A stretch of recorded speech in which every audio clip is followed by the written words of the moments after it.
What's up, everyone? And today I'm doing a deck profile on my Traptrix. Now, Traptrix is a deck that is actually in, I don't know when, at least at the recording of this video, it's just been announced, but this deck is actually getting some new support in the form of a normal effect monster and a link monster. Now, effect monster isn't anything special, but the link monster looks pretty good. And I figured I'd go ahead and get this deck profile in before it comes out, and then when it comes out, maybe update it. Now, Traptrix is a pretty fun deck considering it uses the whole trap cards. That's literally what the deck is based on. It's had a different variants like a Traptrix frogs. Of course, I'm just playing normal Traptrix, so no frogs. And before I get to the video, I just wanted to remind you to vote for which deck you'd like me to do a deck profile on. It could end up winning, but you gotta vote, otherwise it may not win. And also, subscribe to the channel. It would really help me out. So, without further ado, let's get right into the deck profile. First, I run 3 Traptrix Vermilio. Now, all the Traptrix have effects that they're unaffected by the effect of whole normal traps. So, like, let's say you use Bottomless Hole or whatever, and it destroys all monsters on the field, for example. The Traptrix monsters are unaffected, so it only affects your opponent's monsters. Vermilio, when this card is normal summoned, you can add a trap hole normal card from your hand. So it's a searcher for your trap holes. I also run the 3 Traptrix Defenthus. If you activate a whole normal trap, you can add to your hand or special summon a Traptrix monster from your deck. So this is can search or special summon your Traptrix monsters whenever you activate a Traptrix hole, which is most of the traps you run. I also run 3 Traptrix Attracts. Now, I'd say this is probably one of my favorite Traptrix monsters, aside from Sarah. First off, you can activate whole normal trap cards from your hand, so they don't even need to be set to activate them if you have Attracts on the field. And the activation and effects of normal trap cards activated on your side of the field cannot be negated. So your traps are going to go through 100%.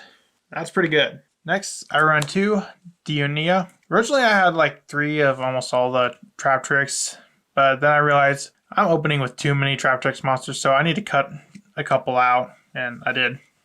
For Dionia, when this card is normal summoned, you can target one Traptrix monster in your graveyard, special summon that target in defense position, and when this card is special summoned, you can target one whole normal trap card in your grave and set that target, but banish it during the end phase. So it gains different effects when it's normal or special summoned.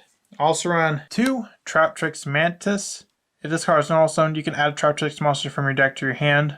So, simply it's a searcher. It adds a quick effect. You can target one set spell trap you control, return that target to the hand, then you can set one spell trap from your hand. So it can kind of switch it out. So if you add a trap hole from your deck or grave to your hand during your opponent's turn, you can swap it out with one that's already set. And also run one of the newest ones, Lisa. You can tribute this card, set 2 whole normal traps with different names, one from your deck and one from your graveyard, but banish them when they leave the field. So this is really good for setting your whole traps. Now, if you want to bump this card up, I probably would. I'd probably take out maybe a copy of Dionia or maybe one of the traps. But that's all I run for monsters. Moving on to the spells, I run 2 Pod Desires for draw power. Originally, I had Extravagance, but looking on it, I didn't want to banish all those cards from my extra deck, so I just swapped it out for Desires. The only terrible thing about Desires is you can banish double or nothing, which, if that ends up happening to be the case, that's unfortunate, but it's not going to be the end. Also run 3 Double Summon. Considering you do a lot of normal summoning, you definitely want Double Summon to kind of help with that, as well as the 1 double or nothing. That's it for the spells, because this is a trap-based deck, so there's more traps than anything. First off, I run 3 Bottomless Trap Hole.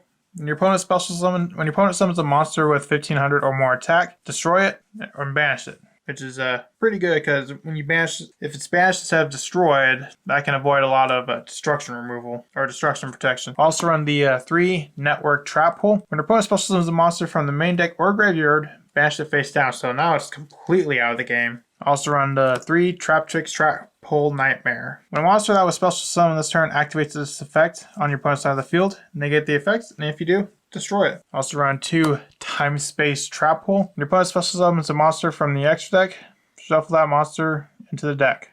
You lose 1,000 life points for each returned monster, which is usually going to be like 1 or 2. So also run the 1 Void Trap Hole. When your opponent special summons a monster with 2,000 or more attack, negate the effects of one of those monsters with 2,000 more attacks, and if you do, destroy it. And 1 trap hole. When your opponent normal or flip summons one monster with 1,000 or more attack, target it, destroy it. Also run 3 Traptrix. Traptrix is essentially sets a trap directly from your deck. You banish one normal trap and set one with the same name directly from your deck, and it can be activated this turn. However, the downside is you can only activate 1 trap this turn. I also run 3 Solemn Judgments, because in case your opponent is main decking anything like Evenly Matched, Harpy's Feather Duster, any kind of spell and trap removal, this definitely helps with it. And I also run the 1 Imperial Order to kind of help with those spells. Moving on to the extra deck. I play 3 Traptrix Sarah. Traptrix Sarah gets the effect when either a normal trap card is activated or the effect of a trap monster is activated.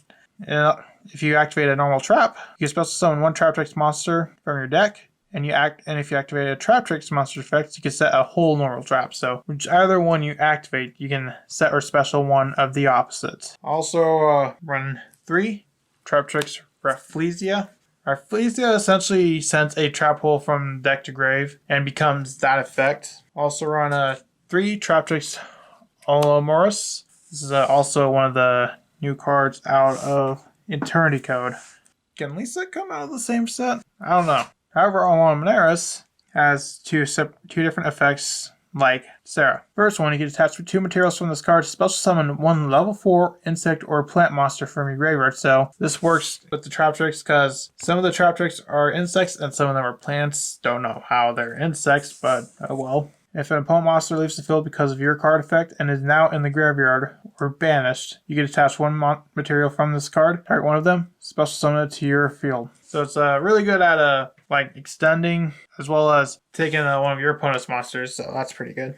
Also run the 1 Utopia double and the 1 Utopia for double or nothing. I also run 1 Abyss Dweller for Grave Reliant decks, 1 Garrus in case I need it, and Appaloosa, and an access code. That's all for this deck profile. So what do you think of Traptrix? I think it's a pretty cool deck, pretty interesting. You excited for the new support? Let me know in the comments, and I'll see you in the next video I make. Bye.